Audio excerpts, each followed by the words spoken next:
Hello, students. I hope you all are fine and doing very well. आज हम पढ़ेंगे class 12 chapter optics, जो बहुत इम्पॉर्टेंट चैप्टर है और सबसे ज़्यादा मार्क्स में ये चैप्टर आपका कवर होता है. So let's start. Optics is a branch of physics in which we study about light in the form of ray and wave. Optics physics की वो ब्रांच है जिसके अंदर हम लाइट की स्टडी करते हैं रे फॉर्म के अंदर और वेव फॉर्म के अंदर. तो रे फॉर्म के अंदर आपका लाइट जो है वो रे फॉर्म में इस तरीके से ट्रैवल करता है और वेव फॉर्म के अंदर वो एक वेव पैटर्न क्रिएट करता है, इस तरीके से फॉर्म करता है. तो बेसिकली लाइट को हमने 2 टाइप से यहाँ पे क्लासिफाई किया है. तो रे फॉर्म में हम स्टडी करेंगे रिफ्लेक्शन ऑफ लाइट, रिफ्रैक्शन, ये आप ऑलरेडी क्लास 10th में पढ़ चुके हैं. टोटल इंटरनल रिफ्लेक्शन, ये आपका न्यू टॉपिक है.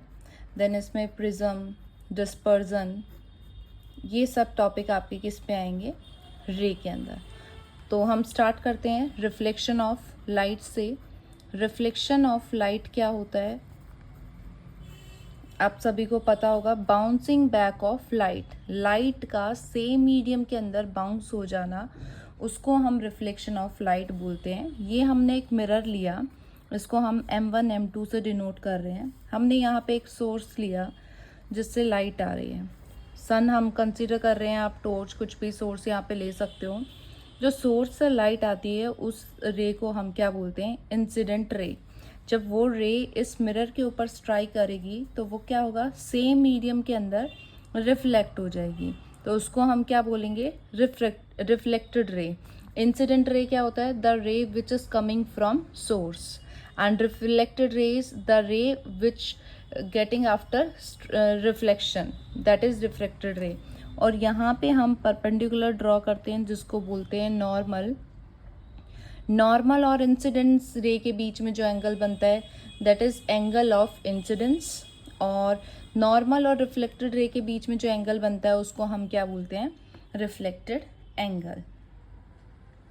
तो इसका डेफिनेशन में आप क्या लिखोगे, इसको हम 2 तरीके से लिख सकते हैं.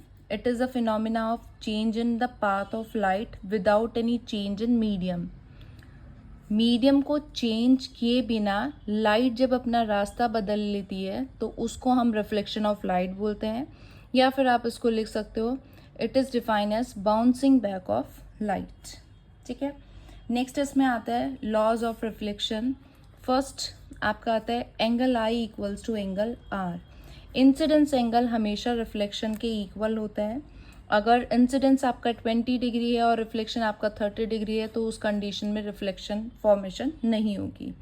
अगर हम नॉर्मल इंसिडेंस कराते हैं तो उस कंडीशन में एंगल आई और एंगल आर, नॉर्मली जब किसी सरफेस के ऊपर हम लाइट फॉल कराते हैं तो नॉर्मली की कंडीशन में जो इंसिडेंस और रिफ्लेक्शन एंगल होता है वो आपकी 0 डिग्री होता है. तो ये चीज़ आपको यहाँ पे ध्यान रखनी है. First, incidence is equal to always reflection angle. Second one is ये इंसिडेंट रे इस पॉइंट के ऊपर स्ट्राइक कर रही है, रिफ्लेक्टेड रे इसी पॉइंट से निकल रहा है, एंड नॉर्मल भी इसी पॉइंट पे है. तो incident ray, reflected ray and normal lie at a same point of plane. तो ये प्लेन के सेम पॉइंट के ऊपर लाई करते हैं. ये इसका सेकेंड लॉ होगा. अब देखो यहाँ पे हम मिरर यूज़ कर रहे हैं. प्लेन मिरर जो है वो यूज़ किया जाता है इमेज फॉर्मेशन के लिए, और जो प्लेन मिरर होता है उससे जो इमेज फॉर्म होती है वो आपकी कैसी होती है, virtual and erect. Plane mirror कौन सा होता है, जो आप घर में यूज़ करते हो. ठीक है, रेडी होने के लिए जो हम मिरर यूज़ करते हैं दैट इज़ प्लेन मिरर. अगर आप उसके सामने खड़े होते हो तो आपकी जो इमेज फॉर्म होगी वो वर्चुअल और इरेक्ट, अपराइट, सीधी होगी. एक्चुअल में आप वहाँ पे होते नहीं हो बट आप दिखाई देते हो. ठीक है. और जो डिस्टेंस होता है, फॉर एग्जांपल ये आपका प्लेन मिरर है, यहाँ पे आप खड़े हो, यहाँ पे आपका इमेज फॉर्मेशन है. तो इमेज कैसा होगा, virtual and erect. Plane mirror से ये जो ऑब्जेक्ट, आप ऑब्जेक्ट हो गए यहाँ पे, इसका जो डिस्टेंस है वो आपका है 3 मीटर. तो जो इमेज फॉर्मेशन होगा वो भी क्या होगा, 3 मीटर पे ही होगा। तो टोटल डिस्टेंस यहाँ पे क्या फॉर्म हो रहा है, 6 मीटर। और इसको हम प्लेन मिरर के अंदर हम इस तरीके से भी बोल सकते हैं कि जो इमेज होती है वो कैसी होती है, लेटरली इन्वर्टेड। अगर आपने लेफ्ट हैंड रेज किया तो आपको राइट दिखाई देगा, राइट रेज करते हो तो आपको लेफ्ट दिखाई देगा, इसलिए इसको लेटरली इन्वर्टेड बोला जाता है। अब देखो जो इमेज फॉर्मेशन होता है, आपने देखा होगा कुछ केसेस में कि आपको अपनी इमेजेस जो हैं वो मल्टीपल टाइम्स दिखाई देती हैं। फॉर एग्जांपल आप सैलून में गए हो, ज्वेलरी शॉप पे आप जा रहे हो, या किसी भी शॉपिंग कॉम्प्लेक्स में आप गए, तो वहाँ पे आप देख रहे हो मिरर जो लगा हुआ है, बैक साइड मिरर में आपको नंबर ऑफ़ इमेजेस दिखाई दे रही हैं। वो कैसे दिखती हैं, वो डिपेंड करता है एंगल के ऊपर। ठीक है, वो एंगल फाइंड आउट करने के लिए हम फॉर्मूला यूज़ करते हैं n = 360/θ। ये फॉर्मूला यूज़ किया जाता है।